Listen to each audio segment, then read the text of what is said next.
Salut à tous, j'espère que vous allez bien, que vous passez une très belle journée, nuit, soirée, comme d'habitude, quel que soit le moment auquel vous regardez cette vidéo, et bien évidemment de très belles lectures. Pour ma part, je suis comme toujours très heureuse de vous retrouver aujourd'hui sur la chaîne Booktube pour une nouvelle vidéo, et aujourd'hui ça va être un update lecture. Ouais, vous avez bien entendu, vous avez bien lu au titre de cette vidéo, je reprends les updates lecture, tout simplement parce que même si j'aime beaucoup faire une vidéo revue par livre, avec le travail, j'ai pas le temps de préparer et de tourner une vidéo par livre parce que je continue quand même à lire et donc ça s'entasse, je prends du retard. Et c'est vrai que j'aimais beaucoup les updates lecture aussi, ça permet de vous parler de mes 3 dernières lectures. Vidéos qui donc vont être un petit peu plus longues, donc je vous invite déjà à vous prendre une tasse de thé, chocolat, café, thé glacé, ce qui vous fait envie, ce qui vous fait plaisir. C'est des vidéos qui vont mettre plus longtemps à se charger sur YouTube aussi, mais c'est pas grave, je suis très contente de reprendre les updates lecture. Donc pour terminer cette parenthèse organisation, il y aura donc les updates lecture, donc ce sera mes 3 dernières lectures one shot puisque je continue les updates saga à part parce que les sagas c'est toujours un petit peu délicat, peur de trop vous en dire, de pas assez vous en dire. Quand je lis un tome 4 je peux pas passer très longtemps dessus, puis j'aime bien mes updates saga et je garde les revues pour les classiques parce que là vraiment j'aime prendre mon temps, j'aime vous parler de l'auteur et sachant que les revues classiques c'est régulièrement des vidéos qui font déjà 10-15 minutes, si je les inclus dans un update lecture là on va avoir des vidéos d'1 heure, c'est pas possible. Donc je garde les revues pour les classiques et peut-être pour les lectures VO qui sont pas encore traduites en français parce que je sais que c'est des choses qui intéressent peut-être un petit peu moins de monde et que ceux qui lisent pas en anglais vont peut-être pas être intéressés par cette vidéo, donc c'est peut-être mieux de les laisser à part. Ça je sais pas pour le moment, je voulais juste faire cette petite parenthèse organisation pour vous annoncer qu'au jour d'aujourd'hui, au moment où je tourne cette vidéo, c'est le retour des updates lecture et aujourd'hui je vais donc vous parler de mes 3 dernières lectures qui n'appartiennent pas à des sagas, on est d'accord. Et on va commencer avec un petit peu d'historique, avec un petit pavé qui aura été ma lecture du mois de juin. Il s'agit du livre Mes sœurs et moi de Judith Lennox, paru en grand format aux éditions L'Archipel et en poche aux éditions Archipoche. Un petit bijou, un coup de cœur que j'ai vraiment beaucoup aimé. Et ensuite j'avais envie de romance. Et quoi de mieux quand on a envie de romance que de se tourner vers, selon moi, l'un des maîtres de ce genre, puisque j'ai lu Le tournant de la vie de Nicholas Sparks, paru ici aux éditions Pocket. Je pense qu'on ne va pas s'arrêter sur la couverture, hein. Je suis pas trop fan. C'est un livre que j'ai quand même beaucoup aimé et si vous préférez lire en grand format, il est paru également aux éditions Robert Laffont et aux éditions France Loisirs.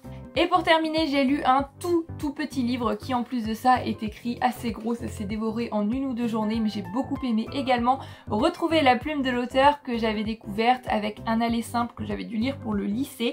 Donc j'ai lu La demi-pensionnaire de Didier Van Kovlart, paru ici dans une très vieille édition de chez Pocket.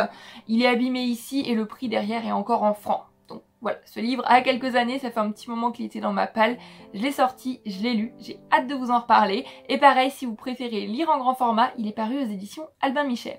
On commence sans plus tarder avec le premier livre dont je voulais vous parler. Je vous l'ai dit, c'est une petite bricasse puisqu'il fait quand même 519 pages en grand format.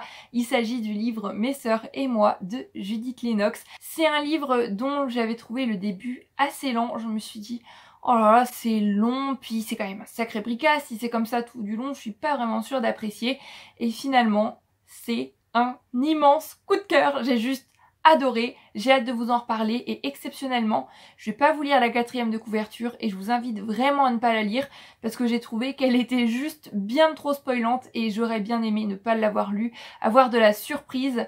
Mais je vais quand même essayer de vous résumer à peu près l'histoire du mieux que je peux. Donc Mes sœurs et moi, on est plongés dans l'Angleterre du début du XXe siècle. L'histoire commence dans les années 1910, quelque chose comme ça. Et on va suivre la vie de la famille Maclise, dont le père tient une entreprise de ferronnerie, il me semble, et la mère est malade, elle est alitée depuis quelques années maintenant. Et on va surtout suivre la vie des 4 filles du couple Maclise, puisque le titre c'est Mes sœurs et moi, vous vous en doutez forcément. Il y a l'aînée Iris qui est assez prétentieuse au début du livre, qui est vaniteuse, qui aime beaucoup son apparence, qui a beaucoup d'hommes à ses pieds, elle en est contente, elle joue avec. Voilà, ça c'est l'aînée des filles Maclise, Iris. Ensuite on a Marianne qui est une grande romantique. Après ça vient Eva qui elle est une artiste, elle aime beaucoup la peinture et elle va être très engagée puisqu'elle va notamment devenir suffragette. Et la dernière des filles Maclise c'est Clémence. Clémence qui elle va devoir rester à la maison pour s'occuper non seulement de sa mère mais aussi de ses 2 plus jeunes frères. Et c'est la vie de ces 4 filles qui vont évoluer dans ce début de XXe siècle, qui vont vivre des grands moments, des grands bouleversements, de grands événements historiques aussi. Je vous en dis pas plus parce que c'est vraiment un livre dans lequel il faut se plonger sans trop en savoir. C'est un vrai petit bijou. J'ai juste adoré ce livre, vraiment un énorme coup de cœur. On va commencer par parler des personnages. Le premier personnage dont j'ai envie de vous parler, c'est celui d'Iris. Un personnage qui a une très belle évolution. Petit à petit, on voit cette évolution, on voit cette jeune fille qui va changer en grandissant non seulement, mais qui va changer face à ce à quoi elle va être confrontée. Je vous en dis pas plus, mais c'est vrai qu'au début du livre, c'est un personnage qui m'agaçait énormément. Elle était égoïste, prétentieuse, vaniteuse, méchante, mesquine, voilà, moi j'appréciais pas du tout ce personnage et je pense que c'était voulu. J'étais assez surprise de me rendre compte à la fin du livre que j'avais un petit peu de mal à la quitter, que je m'étais petit à petit attachée à Iris et je peux vous dire qu'au début de la lecture, c'était loin d'être gagné. Et ensuite on a le personnage de Marianne, la deuxième des filles Maclise, à travers laquelle on va voyager à Ceylan. Ceylan, je ne connaissais absolument pas. On a de magnifiques descriptions, c'est très prenant. Marianne, c'est un personnage qui m'a beaucoup touchée, qui va vivre des choses vraiment très difficiles. Et Ceylan, petit à petit, on se rend compte qu'on est loin, mais bien loin du voyage idyllique. Et ça m'a beaucoup émue, même si malheureusement, j'ai pas eu de surprise face à ce qu'elle va rencontrer à Ceylan. Parce que c'était écrit sur cette fameuse 4e de couverture que je regrette vraiment d'avoir lu. Donc encore une fois, ne lisez pas la 4e de couverture, mais ça m'a vraiment pris au cœur, ça m'a vraiment beaucoup touchée et je pense que avec Eva, Marianne doit être l'une de mes personnages préférés de ce livre. Eva, je l'ai beaucoup aimée aussi puisqu'à travers ce personnage, on va parler des suffragettes, on va aborder beaucoup de choses très intéressantes, mais on va aussi parler l'amour et de la difficulté à contrôler ses sentiments et c'est aussi une chose qu'on va aborder avec le personnage de Clémence. Les filles Maclise sont toutes très différentes, mais elles amènent toutes quelque chose, elles amènent des réflexions. Voilà, je me suis attachée à elle et j'ai vraiment eu beaucoup de mal à leur dire au revoir tout simplement parce que même si ce livre fait quand même 519 pages en grand format, eh bien j'avais qu'une envie, c'est qu'il en fasse encore 500 de plus pour ne pas avoir à leur dire au revoir tout simplement parce que je les ai beaucoup aimés. Pour en venir à l'histoire maintenant, c'est une histoire encore une fois que j'ai trouvé vraiment très intéressante. Je vous ai déjà parlé des suffragettes que l'on va évoquer, mais plus largement on va aussi évoquer l'évolution de la femme dans l'Angleterre du début du XXe siècle puisqu'on commence le livre, on est dans les années 1905-1910 et on finit, on doit être presque à la toute fin de la Première Guerre mondiale. C'est vraiment une immersion dans une époque.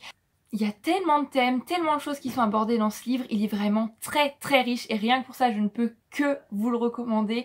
C'est un petit bijou, c'est une petite perle, même si bien évidemment en voyant Angleterre début 20e siècle, je m'attendais, si vous me connaissez, à ce qu'on parle un petit peu plus de la Première Guerre mondiale, qui est une période que j'aime beaucoup dans mes lectures. Voilà, c'est une période qui m'intéresse beaucoup.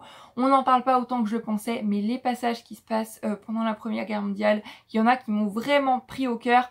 C'était assez dur par moments comme lecture. Mais j'ai fini ce livre avec les larmes aux yeux et encore une fois, comme j'ai dit, j'avais juste pas envie que ça se termine.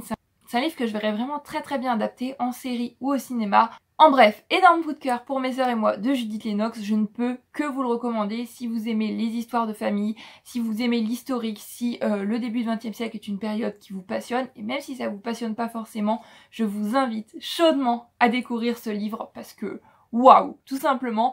On passe maintenant à un tout autre genre puisqu'il s'agit de romance. Je l'avais dit, j'avais envie de romance et quoi de mieux quand on a envie de romance que de se lancer dans un livre de Nicholas Sparks. J'avais celui-ci dans ma palle depuis quelques années maintenant, c'est Le Tournant de la vie. Donc là j'ai une édition parue chez Pocket, je ne suis pas du tout fan de la couverture, mais encore une fois si vous préférez les grands formats, c'est paru aux éditions Robert Laffont ou aux éditions France Loisirs, même si les éditions grand format, je les trouve pas franchement mieux que le format poche, mais bon, c'est pas la couverture qui compte, c'est l'intérieur. Et l'intérieur, je l'ai vraiment beaucoup apprécié. Mais avant de vous parler de mon avis sur ce livre, je vais tout de suite, comme d'habitude, vous lire la 4e de couverture.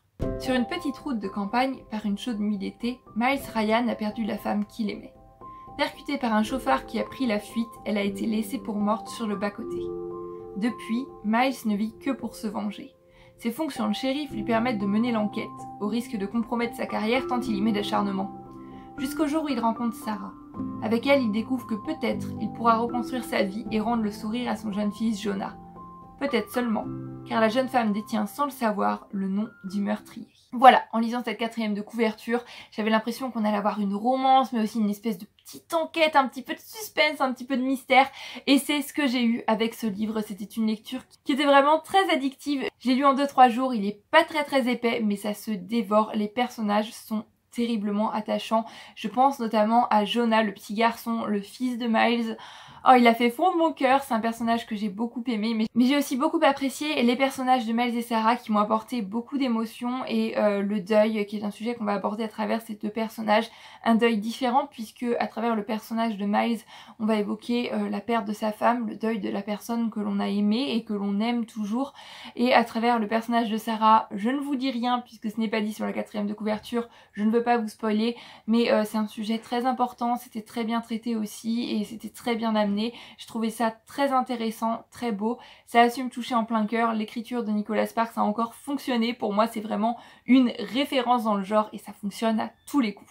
On a une histoire d'amour qui certes est prévisible, hein, on le sait depuis la 4e de couverture, on le sait depuis le début du livre, mais même si c'est une histoire d'amour prévisible, ça va pas toujours être simple, il va y avoir des embûches, il va y avoir des passages compliqués, et je trouve que ça rend l'histoire d'autant plus crédible, d'autant plus réelle que certaines romances que l'on peut voir parfois où tout se passe bien, tout se passe pour le meilleur des mondes, ils s'aiment dès le premier regard, il n'y a pas trop d'embûches, on se dit bon c'est peut-être pas forcément très crédible. Et là ça l'est, en plus de ça il y a des sujets importants encore une fois qui vont être abordés. Il y a du suspense même si le meurtrier, le gros du truc arrivait à la moitié du livre, dès qu'on va nous introduire un certain personnage, je me suis dit bon allez, bim bam boum, à tous les coups c'est celui-là, ça a pas loupé, mais je lisais pas ce livre forcément pour le suspense, pour le côté thriller haletant, donc ça m'a absolument pas dérangé, ça reste une très belle histoire avec laquelle j'ai passé un très bon moment et qui ne fait que confirmer une chose, c'est que Nicholas Sparks, j'ai hâte de lire d'autres de ses livres et pareil, quand j'aurai une petite envie de romance, je sais que c'est un auteur vers lequel je pourrais toujours me tourner.